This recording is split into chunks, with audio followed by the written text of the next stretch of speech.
الحمد لله رب العالمين والصلاة والسلام على سيد الأنبياء والمرسلين وخاتم النبيين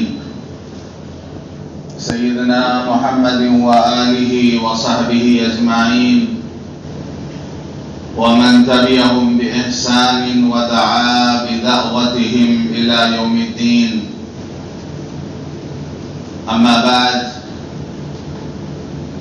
عن أبي هريرة رضي الله عنه قال قال رسول الله صلى الله عليه وسلم: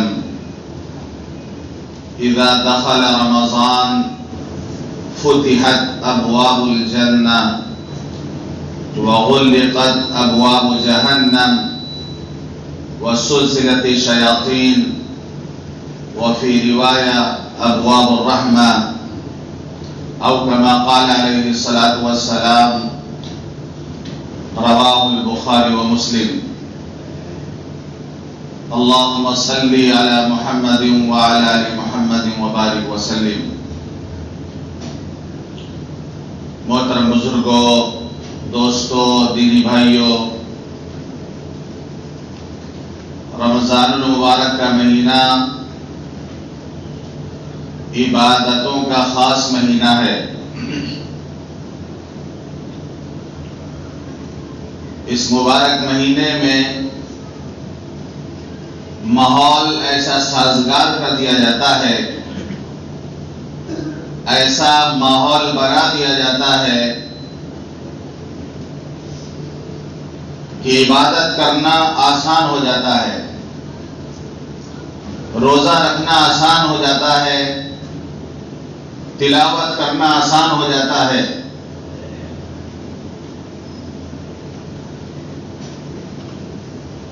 ماحول اللہ کی طرف سے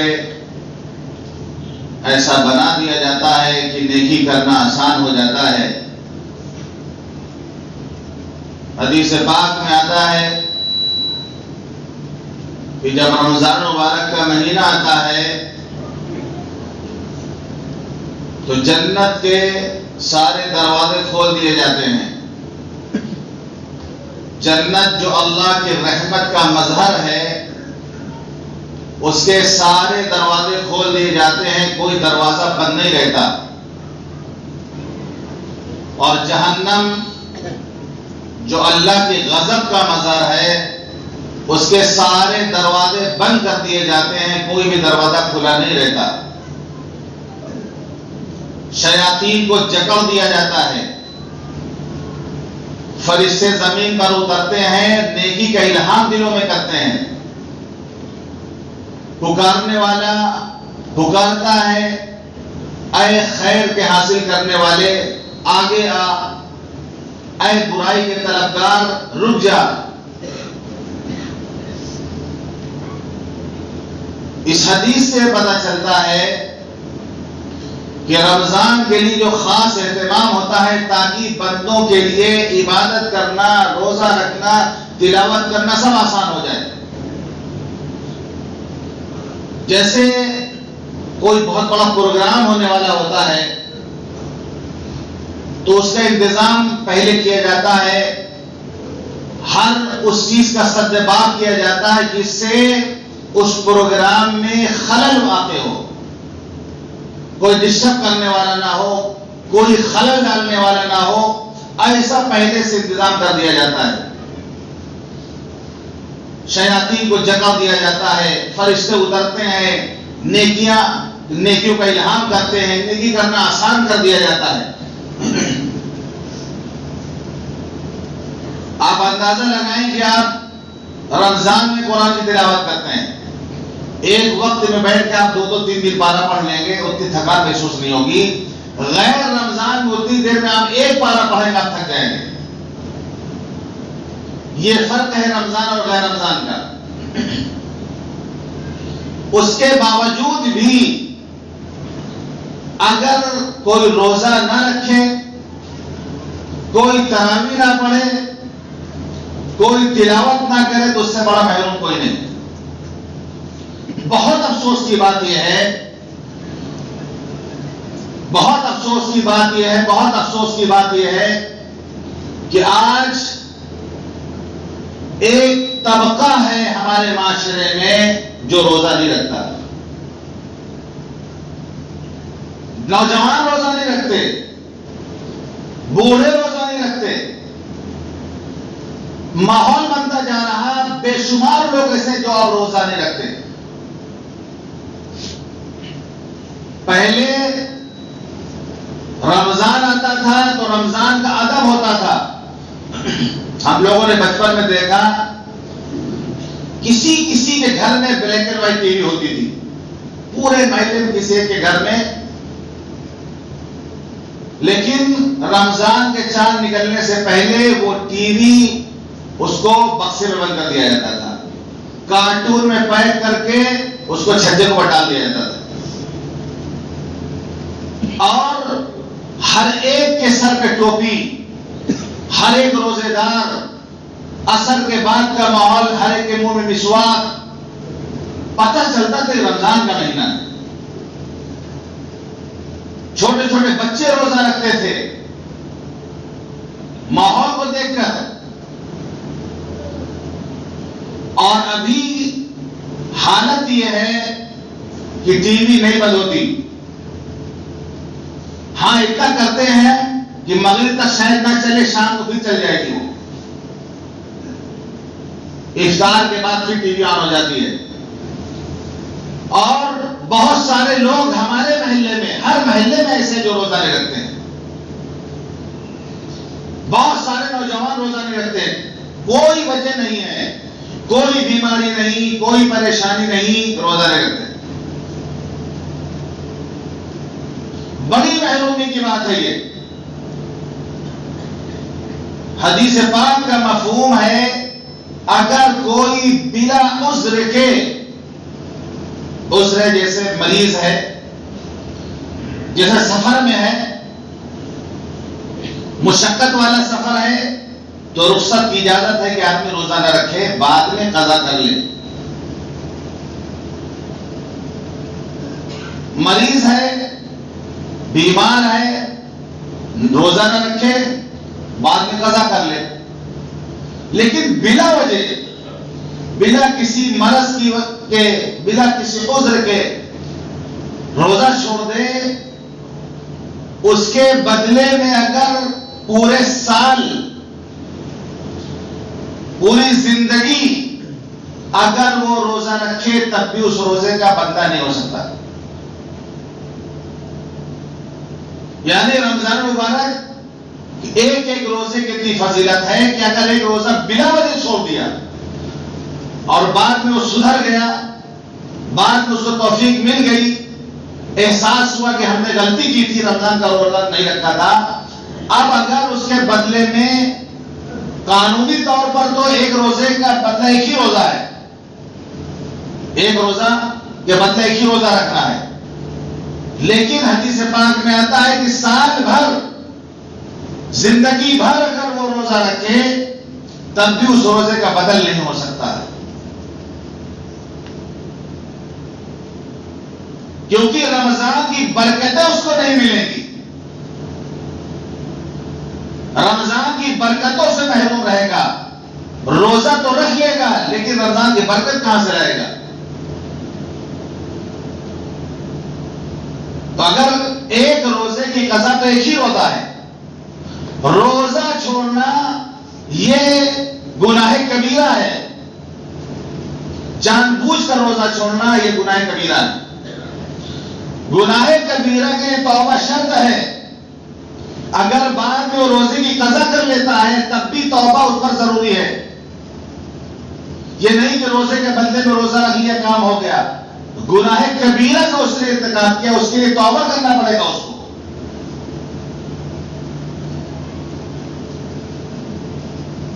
اور اگر کوئی بیماری کی وجہ سے، سفر کی وجہ سے اگر رمضان کا روزہ چھوڑ دیتا ہے، بعد میں جب وہ رکھے گا اللہ اپنے فضل سے اس دن کو رمضان بنا دے گا. اس کے لیے وہ دن ہی رمضان کا دن ہو جائے گا کیونکہ اس کے ساتھ عذر لگا ہوا ہے. اور بلا عذر کے چھوڑے گا تو اس کی زندگی پر روزہ رکھے گا تو بدلہ نہیں ہو سکتا اس کا. ایک بزرگ کے بارے میں آتا ہے کہ وہ نماز جماعت سے ادا کرتے تھے. ایک مرتبہ ان کی جماعت فوت ہو گئی. بہت افسوس ہو انہیں، اس کی بھرپائی کیسے کریں وہ. حدیث میں آتا ہے کہ جماعت سے نماز پڑھنے کا ثواب 27 گنا زیادہ ہے، 27 درجے زیادہ ثواب ملتا ہے. انہوں نے یہ کیا کہ اس نماز کو 27 مرتبہ پڑھا. یہ شکل بنی ان کے سامنے کہ اس ایک نماز کو 27 مرتبہ پڑھنے تو جماعت کا ثواب مل جائے گا. اس ایک نماز کو انہوں نے 27 مرتبہ پڑھا تو غیب سے آواز آئی، فرشتوں کے آمین کا کیا کرو گے؟ نماز جو تم نے 27 مرتبہ پڑھی، فرشتوں کے آمین کہاں سے لاؤ گے تم؟ جماعت کے ساتھ جو خدا کی رحمتیں برکتیں ہیں اور فرشتے جو آمین کہتے ہیں وہ کہاں سے لاؤ گے؟ معلوم ہوا کہ اس کا بدل نہیں ہو سکتا ہے. ایسی رمضان کا روزہ چھوٹ جائے، ایک روزہ رکھے گا بدلہ ہو گیا، لیکن رمضان کی برکتیں کہاں سے لائے گا وہ جو بلا وجہ چھوڑتا ہے؟ تو بہت ڈرنے کی بات ہے ان لوگوں کو جو روزہ نہیں رکھتے. بہت ڈرنے کی بات ہے. روزہ رکھنا چاہیے، روزہ فرض ہے. اور روزے کا ثواب یہ بتایا گیا، من صام رمضان ایمانا واحتسابا غفر له ما تقدم من ذنبه. ہم سال بھر گناہ کرتے ہیں، سال بھر ہم سے گناہ ہوتا ہے، بڑے بڑے گناہ ہم کرتے ہیں. یہ ایک مہینہ آتا ہے تاکہ ہم گناہوں سے پاک صاف ہو جائیں. معافی کا عام اعلان، جہنم سے آزادی کا پروانہ ملتا ہے بندوں کو. روزانہ اللہ بے شمار بندوں کو جہنم سے آزاد فرماتے ہیں.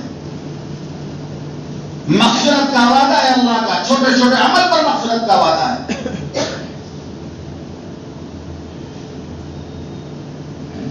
من صام رمضان ایمانا واحتسابا غفر له ما تقدم من ذنبه. جس نے روزہ رکھا ایمان اور احتساب کے ساتھ، یہ دو شرط ہے.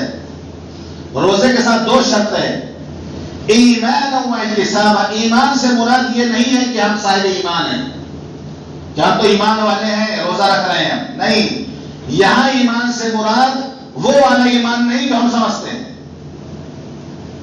یہاں ایمان سے مراد ہے یقین. احتساب کہتے ہیں ثواب کی امید،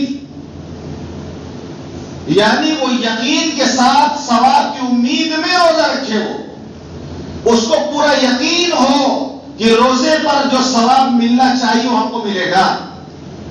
یقین ہونا چاہیے اس کو. اس یقین کے ساتھ وہ روزہ رکھے. غفر له ما تقدم من ذنبه، اللہ اس کے پچھلے سارے گناہ معاف کر دے گا. جو روزہ رکھے گا اللہ اس کے پچھلے سارے گناہوں کو معاف کر دے گا، لیکن شرط ہے کہ ایمان اور احتساب کے ساتھ رکھے ہو. ہم دیکھیں کہ ہم ایمان اور احتساب کے ساتھ روزہ رکھ رہے ہیں یا کہ محلے والے رکھ رہے تو ہم بھی ساتھ میں رکھ لیتے ہیں، تاکہ بعد میں کوئی یہ نہ کہے کہ یار یہ روزہ نہیں رکھا. اپنی نیتوں کو ٹٹولیں، اپنے اندر جھانکیں. آپ روزہ کیوں رکھ رہے ہیں؟ آپ افطار میں شربت پینے میں اچھا لگتا ہے، اس کی ایک لذت ہے، اس لیے روزہ. لکھنؤ میں ایک صاحب تھے، انہوں نے کہا کہ ہم تو روزہ اس لیے رکھتے ہیں کہ دن بھر پیاس لگنے کے بعد شام کو جب شربت کا پہلا گھونٹ پیتے ہیں اتنا مزہ ملتا ہے، اس مزہ ملنے کے لیے ہم روزہ رکھتے ہیں. لیجیے صاحب، ایسے لوگ بھی ہیں. ایمان اور احتساب کے ساتھ روزہ رکھے گا تو غفر له ما تقدم من ذنبه، اللہ اس کے گزشتہ گناہوں کو معاف کر دے گا. ومن قام رمضان ایمانا واحتسابا غفر له ما تقدم من ذنبه، اور جو رمضان کا قیام کرے گا قیام رمضان کہتے ہیں اس نفلی نماز کو جو نیند سے پہلے پڑھی جائے، سونے سے پہلے جو نماز پڑھی جاتی اس کو کہا جاتا ہے قیام رمضان۔ من قام رمضان، جو رمضان کا قیام کرے یعنی تراویح پڑھے، غفر له ما تقدم من ذنبه، اس کے پچھلے گناہ معاف ہو جاتے ہیں۔ اور جو سو کے اٹھتے ہیں نماز پڑھتے ہیں اس کو بولتے ہیں قیام اللیل۔ سونے سے پہلے جو نماز پڑھی جاتی ہے اس کا نام ہے قیام رمضان ہے، تراویح۔ سونے کے بعد جو نماز پڑھی جاتی ہے اس کو کہتے ہیں قیام اللیل، تہجد۔ یہ دو الگ الگ نمازیں ہیں، تراویح کی نماز الگ ہے، تہجد کی نماز الگ ہے۔ بعض لوگ کہتے ہیں کہ نہیں، یہی تہجد رمضان میں تراویح بن جاتا ہے، تو وہ تہجد پڑھ لیتے ہیں تراویح کے وقت میں اور کہتے ہیں کہ بس ایک نماز کافی ہے، پھر وہ تہجد بھی نہیں پڑھتے۔ تو جان لیجئے قیام رمضان وہ نماز ہے نفلی جو نیند سے پہلے پڑھی جاتی ہے، اور قیام اللیل وہ نماز ہے جو سونے کے بعد اٹھ کر پڑھی جاتی ہے، تہجد۔ تو جو ایمان اور احتساب کے ساتھ تراویح پڑھے گا اللہ اس کے گناہوں کو معاف کر دے گا۔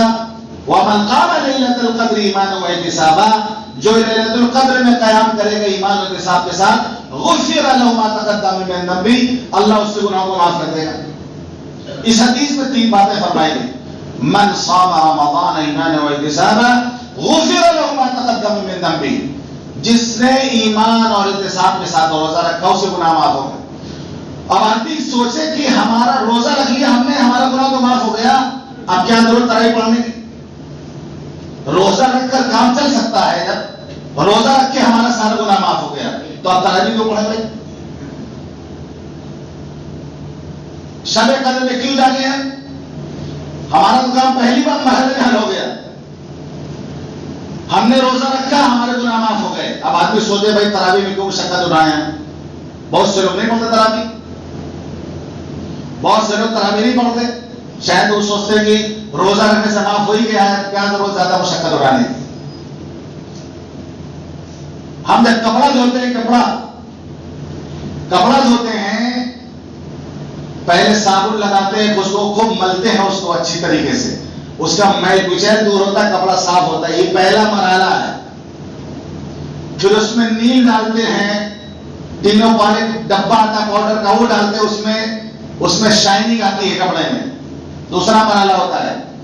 پھر اس کو سکھانے کے بعد آئرن کرتے ہیں، پریس کرتے ہیں، تیسرا مرحلہ ہوتا ہے، تب کپڑا چکاچک نظر آتا ہے، دیکھنے میں خوبصورت نظر آتا ہے۔ بس یہی مثال یہاں سمجھ لیجیے آپ،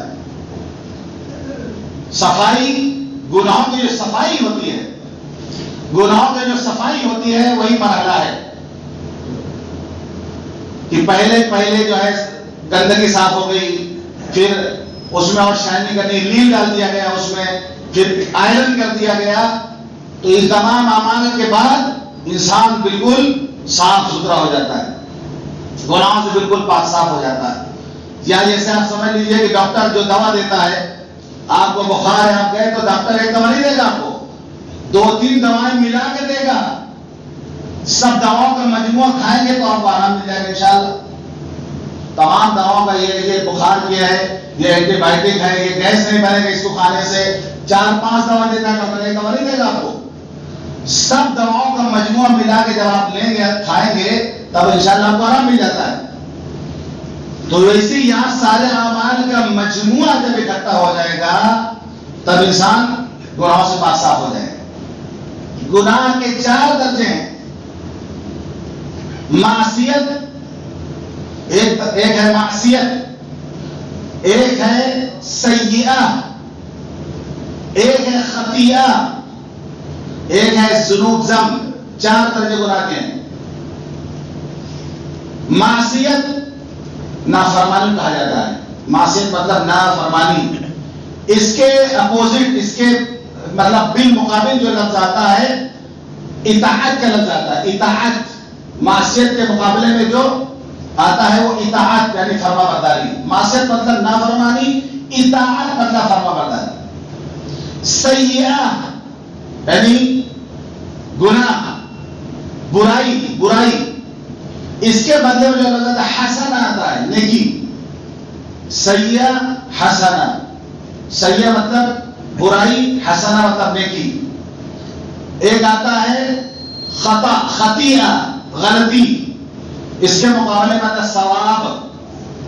عربی میں ثواب سواد سے ثواب ہوگا، اس کے مطلب آتا ہے درستگی کے، ٹھیک کے معنی میں آتا ہے.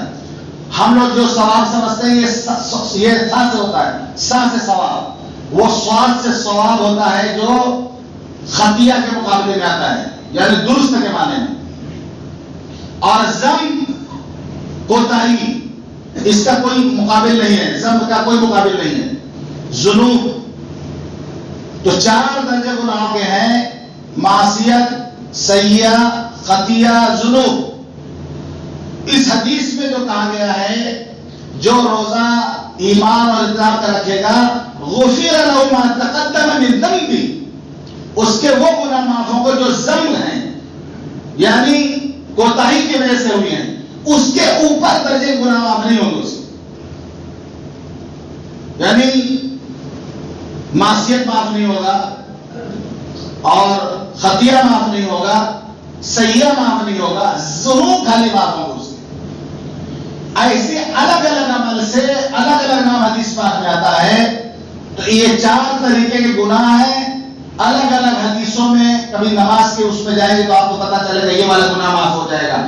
معلوم یہ ہوا کہ یہی معاف ہوگا، اس سے اوپر درجے گناہ معاف نہیں ہوگا. وضو کرنے میں یہ گناہ معاف ہو جاتا ہے وضو کرنے سے، تو جو لفظ حدیث پاک میں آتا ہے وہی والا گناہ معاف ہوتا ہے، اس سے اوپر درجے گناہ معاف نہیں ہوگا. تو الگ الگ عمل کی وجہ سے الگ الگ گناہ معاف ہوتے ہیں، اور گناہ کبیرہ کے لیے توبہ شرط ہے. تو یہاں پر جو آیا ہے ذنوب کا لفظ ذم، غفر لہ ما تقدم من ذنبہ، اس کے گناہ معاف ہوں گے جو ذنب ہیں، یعنی کوتاہی جو اس سے ہوئی ہے.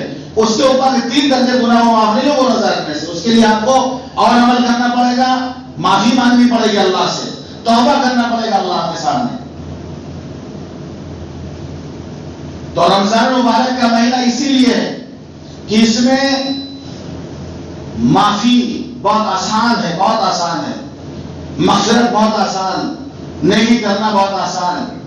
فرمایا من فطر فیہ صائما کان لہ مغفرۃ لذنبہ، جس نے کسی روزے دار کو افطار کرا دیا اللہ اسے گناہوں کو معاف کر دے گا. کتنا آسان کام ہے. من فطر فیہ صائما کان لہ مغفرۃ لذنبہ، جس نے روزے دار کو افطار کرا دیا اللہ اس کے گناہوں کو معاف کر دے گا. اور اس کو روزہ رکھنے والے کا جو ثواب ملتا ہے اس کو بھی اتنے ثواب ملے گا، اس روزے دار کے ثواب میں کمی بھی نہیں کی جائے گی.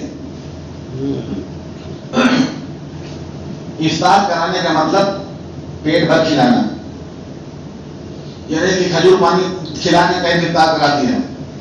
افطار کا مطلب اچھا انتظام کریے. آپ حدیث کے لفظ سے پتہ چلتا ہے کہ افطار کا مطلب ہے کہ اتنا کھلا دے کہ آدمی بہت پیٹ نہ بھر جائے، کم سے کم کافی ہو جائے، اس کے لیے کافی ہو جائے.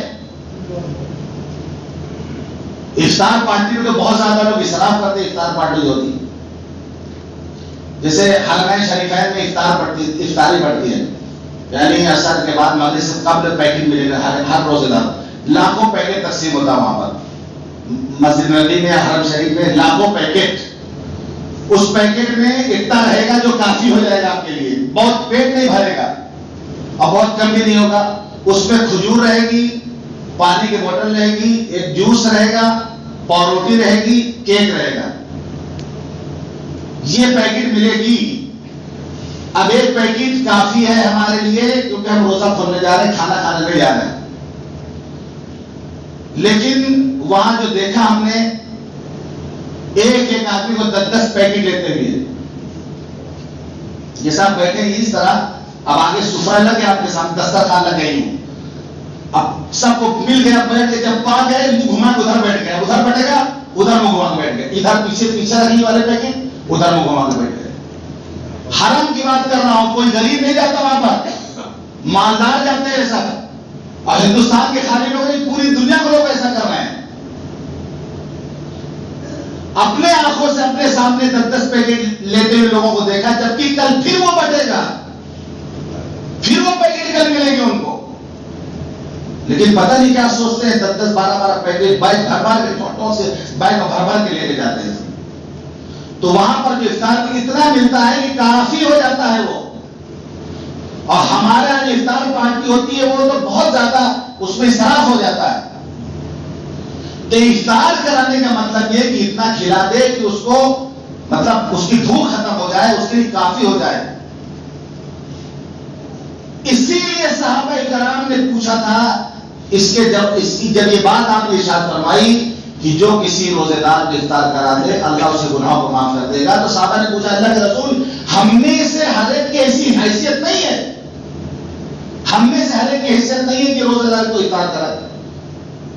اگر معاملہ کھجور کھلا دینے کا ہوتا, پانی پلا دینے کا ہوتا تو سب کی حیثیت تھی. صحابہ کو معلوم تھا افطار کرانا کس کو کہتے ہیں, اسی لیے سوال کیا انہوں نے اللہ کے رسول ہم میں سے ہر ایک حیثیت نہیں کہ کسی کو افطار کرا سکے. اس سے پتہ چلا کہ اہتمام ہونا چاہیے, اہتمام ہونا چاہیے. کسی کو افطار کرائے تو یعنی گھر بلا کے افطار پارٹی کرتی ہے, گھر بلا کے کھلائے پلائے کچھ نہیں, بلائیں تو انتظام کرے اس کے لیے. اسی لیے صحابہ نے پوچھا اللہ کے رسول ہم میں سے ہر ایک کی حیثیت نہیں کہ افطار کرا سکے, جو غریب طبقہ ہے وہ کیا کرے گا. اللہ کے رسول فرمایا وہ اگر ایک گھونٹ پانی پلا دے, کھجور کھلا دے اور دہی کھلا دے, لسی پلا دے, تب بھی اللہ اس کو ثواب دے دے گا. یہاں پہ غریب طبقہ جو ہے اس کے لیے ہے, اس کے لیے یہ کہ اللہ اس کو بھی ثواب دے دے گا جو ایک کھجور کھلا کے افطار کرا دے. ورنہ اصلاً یہ ہے کہ افطار میں اتنا کھلا جائے کہ پیٹ بھر جائے. وَمَنْ أَشْبَعَ صَائِمًا سَقَاهُ اللَّهُ تَعَالَى مِنْ حَوْضِ شَرْبَةً لَا يَطْمَعُ حَتَّى يَدْخُلَ الْجَنَّةَ. جو کسی روزے دار کو بھر پیٹ کھانا کھلا دے, افطار کے بعد اب روکا بھائی کھانا بھی کھا کے جانا ہے آپ کو, نماز وماز ہو گئی اب کھانا بھی کھاؤ, کھانا کھلا کے بھر پیٹ کھانا کھلا دیا. جس نے کسی روزے دار کو بھر پیٹ کھانا کھلا دیا اللہ اس کو حوض کوثر کا جام پلائے گا, جس کے پینے کے بعد اس کو پیاس نہیں لگے گی, یہاں پہ کوئی جنت میں داخل ہو جائے. اتنا آسان ہے معاملہ. وَمَنْ خَفَّفَ عَنْ مَمْلُوكِ فِيهِ, جو اپنے ماتحتوں نوکر چاکر کام کرنے والوں کے کام کو ہلکا کر دے گا. کہ روزے دار ہے, جس طرح ہم کو اے سی میں بیٹھ کر آفس میں بیٹھ کر کے روزہ رکھ کر کے ہم کو کھڑا کھلا, یہ بھی روزے دار ہے, مزدور ہے, ہمارے یہاں کام کرتا ہے ہماری دکان میں, دھوپ ہے, دوڑا آ رہا جا رہا, یہ بھی روزے دار ہے. اس کا کام ہلکا کر دو, کام ہلکا کر دو, اس پر رحم کھاؤ. جو ایسا کرے گا غفر اللہ له, اللہ اسی بھی مغفرت فرما دے گا. وَأَتَقَوْا مِنَ النَّارِ, اللہ اس کو جہنم سے آزاد کر دے گا. تو جو سیٹ لوگ ہیں ان کے لیے بھی اچھا موقع ہے مغفرت حاصل کرنے کا, جہنم سے آزادی حاصل کرنے کا. بہت اچھا سیٹ لوگوں کے لیے. ان کے اندر جو کام کرتے ہیں, روزے دار اگر ہے, روزہ رکھ کے کام کرتا ہے تو اس کے کام میں آسانی پیدا کریں آپ. اور روزہ نہیں رکھتا ہے, ٹفن لے کے آ رہا, زیادہ کام کرنا اس سے. روزے دار کا کام اسی پر ڈال دیں, تو روزہ رکھو, چلو اس کا حصہ تو نہیں کروا دیں, تو پھر اگلے دن سے وہ بھی روزہ رکھے گا. جیسے ایک آدمی دکان میں کام کرتا تھا, انگریز کی دکان تھی, انگریز کا زمانہ تھا, اب ایک نمازی چلا گیا, وہ کہتا سر نماز پڑھ کے آئے, تو سر اس کو چھٹی دے دیتے تھے. اب ایک دیکھ رہا ہے یہ تو بڑھیا, تو نکل جاتا نماز کے لیے بہانے سے, چھٹی پا جاتے کام سے, کام تو چھٹی پا جاتا ہے, اگر کل چھٹی کریں گے. اب وہ کہہ رہے سر نماز پڑھ جائیں, ہاں ٹھیک ہے جاؤ, تو نماز تو پڑھ لے گا. اس کو وہ ٹہلتا تھا, باہر ٹہل کے پہنچ جاتا تھا, اس کو نہیں پتا کہ نماز پڑھنے دیتا ٹائم لگے گا, کیا ہوگا نہیں ہوگا, وہ ٹہل ہو کے اپنا چلا جائے, پہلے پہنچ جائے. نماز اپنا نماز اس پر گرنا چاہتا تھا. ایک انگریز نے پوچھا یہ جاتا ہے تو لیٹ سے آتا ہے, تم پہلے کیسے آ جاتے ہو؟ اس نے کہا صاحب ہم بہت پرانے مسلمان ہیں, ہم لوگ تو بہت جلدی سے ہو جاتا ہے, یہ نئے نئے اس کو نہیں پتا نماز, ہم تو پرانے مسلمان ہیں, ہم تو جلدی پڑھ کے جاتے ہیں. تو اس طریقے سے اگر کوئی ملازم ہے اور روزہ نہیں رکھتا ہے تو اس سے آپ کام لیجیے, لیکن اگر روزے دار ہے تو اس پر ترس کھائیے, اس پر رحم کھائیے، اس پر زیادہ بوجھ نہ ڈالیے، اس کی برکت سے اللہ کے گناہوں کو معاف کر دے گا۔ تو یہ گناہوں کی معافی کا اعلان اور جو ہے ایک ماحول سازگار کر دیا گیا ہے نیکی کرنے کا، تو ہم کوشش کریں کہ ہمارا کوئی لمحہ ضائع نہ ہو، ایک ایک لمحے سے ہم فائدہ اٹھائیں، ایک ایک لمحے کی ہم قدر کریں، اور کوئی وقت ہمارا ضائع نہ ہو، ہمارا وقت عبادت میں گزرے، نیت اچھی رکھیں گے تو دنیا میں بھی کمائیں گے تو انشاءاللہ اس میں بھی اجر ہم کو ملے گا۔ روزے دار کو افطار کرائیں اور جو ہے کھانا کھلائیں، اس کا بھی بہت ثواب ہے، اس پر بھی مغفرت کے وعدے ہیں۔ اللہ تعالی ہم سب کو کہنے اور اس سے نظام کرنے کو توفیق عطا فرمائے۔ وآخر دعوانا الحمدللہ۔